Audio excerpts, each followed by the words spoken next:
राधे राधे दोस्तों, आज हिंदी टाइपिंग की 7वीं क्लास है। इस क्लास में हम लोग टॉप रो, होम रो, बॉटम रो के की का उपयोग करके वर्ड टाइप करेंगे।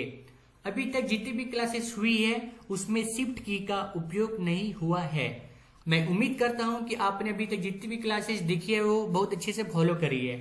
तो मैं जो अभी टाइप करने वाला हूं उसे आप देखो। गद, वेद, दग, दब, ऊब, एक, एवं, दंग, अद, पक, ऊन, इन, बच, बल, दन, लद। आपको ऐसे नहीं सोचना है कि मैं भी इसी तरह से टाइप करूंगा। अभी ये जो स्पीड आपकी धीरे धीरे बढ़ेगी।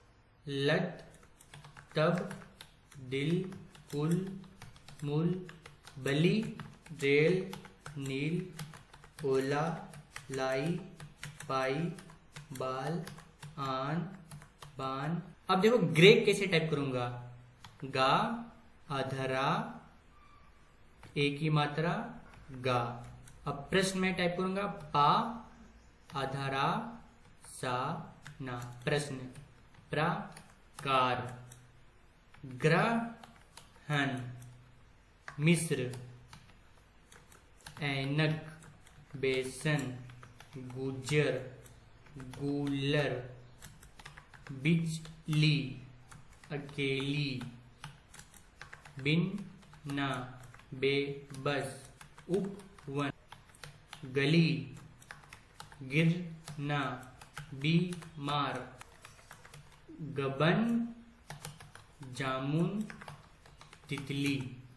अभी तक मैंने जितने भी वर्ड टाइप किए हैं उसके हर जो वर्ड है उसका आपको 3 से 4 लाइन टाइप करना है। जैसे आपको गद यहाँ पे दिख रहा होगा तो गद का 4 लाइन, वेद का 4 लाइन, दग का 4 लाइन, दब का 4 लाइन, ऐसे आपको टाइप करते हुए जानी है। और धीरे धीरे आपको स्पीड देखना कि बढ़ते हुए जाएगी। इसकी पीडीएफ आपको टेलीग्राम चैनल में मिल जाएगी। आप डिस्क्रिप्शन में जा सकते हो और वहां से ज्वाइन कर सकते हो। अगर मेरी वीडियो आपको अच्छी लगी हो तो शेयर जरूर करें। तो मिलते हैं हम लोग नेक्स्ट वीडियो में, तब तक के लिए बहुत बहुत धन्यवाद आपका।